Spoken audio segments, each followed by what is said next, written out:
Hi, I'm David Davis from Actual Tech Media. We're here at the headquarters of StorCentric. I'm excited to be joined by the CTO of StorCentric and also the founder of Nexsan. Gary, how you doing? Very good, thank you. Yeah, thanks for joining me. So I've talked to you before. Yeah. You've been on a number of our events talking about the value of Nexsan, and now with the new StorCentric entity coming into play here, which is what I've learned is the combination of Drobo and Nexsan into a single high-level kind of umbrella company. Congratulations. Thank you. Yeah. So why don't we start off with just talking about Nexsan? I mean, what is, for those out there in the audience who aren't familiar with Nexsan, what makes Nexsan unique? So we started Nexsan almost 20 years ago in a few months. And it was famous for high density, very easy to use, inexpensive storage, highly reliable. We've built a great reputation for field proven reliability and petabyte scale deployments, customers as big as 100 petabytes. And we've sold many tens of thousands of these boxes around the world, and we have people who've been using them for 10 years running, and they continue to operate in the data center. So that's really where we are. We have a variety of storage products that are in direct attached storage, SAN type storage.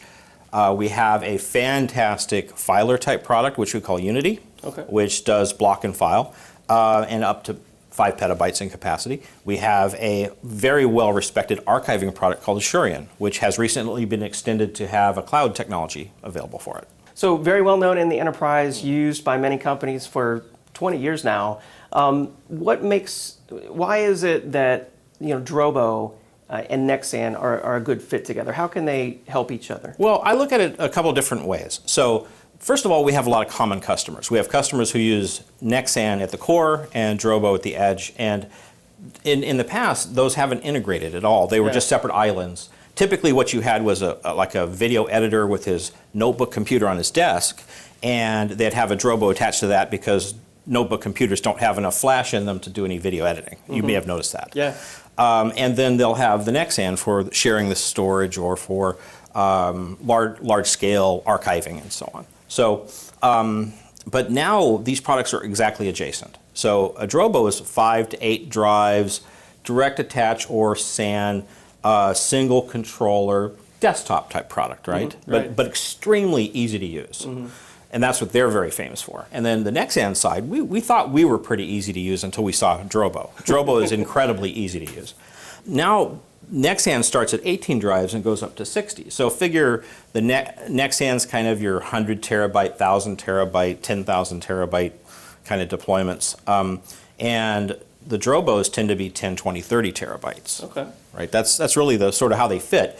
Then from going forward though, I think from the user's perspective, we'll now give people a positive reason to select Drobo if they're a Nexsan customer, vice versa, because increasingly you're going to see integration of the support infrastructure, the sales infrastructure, some technical synergies between the two. We've already been cross-pollinating between the engineering teams. So, for example, Drobo has this wonderful thing called Beyond RAID. Basically, you can take a Drobo, let's say an 8-drive box, put in just a few drives, start there, and add drives as you need capacity, and it just deals with it. You don't even have to think about that. Yeah, I've experienced that myself, just add a drive. They don't even have to be the same size drive. Yeah. It just deals with it, right? Yeah. And I like this idea that the storage just deals with it. Right. And so we'd like to see some of that technology slide into the Nexsan to make it even easier to use. Okay. But on the other direction, the Nexsan products have dual controllers, they have very enterprise-grade software features, and high-speed interfaces and that sort of thing, and some technology for archiving. And it'd be nice to see some of those technologies work into the Drobo world. Absolutely. And then from just a sales perspective, there may be situations where it makes sense for one point of contact to acquire the desktop storage and the server storage. Yeah, absolutely. So I'm curious, I mean, for the future, do you foresee features like replication, say from the edge into the core, from Drobo into Nexsan? Yeah, that may well be our first one we launch, is we think it makes sense to replicate from Drobo to Nexsan easily in either direction. There could be reason to do either way, either for DR purposes, for collaboration purposes, performance reasons perhaps, or even for just as ordinary backup. So we haven't talked about our acquisitions coming up, So we're looking at acquisitions that may help that process along. So snapping in technologies for archiving and media management and cloud integration and so on with the acquisitions we're looking at. I like that. Kind of like the App Store, if you will, for Drobo, adding new applications and new features. That's exciting for customers. That's a great example because Drobo has an app store. You don't think about storage having an app store, but they have an app store for Drobo. Right. There could be a Nexsan app store, perhaps. Yeah. So there's a lot of synergies like that. We're really looking forward to it. And then perhaps centralized management even for both products in the future? Certainly, yeah. I think that's very logical, a logical progression. And like, for example, if we launch a cloud integration component, we would want it to work seamlessly with both Nexsan and Drobo and any other acquisitions we do. Right. Very nice. Well, exciting future ahead for StorCentric. Thank you so much for your time today, Gary. Thank you very much. Thank you.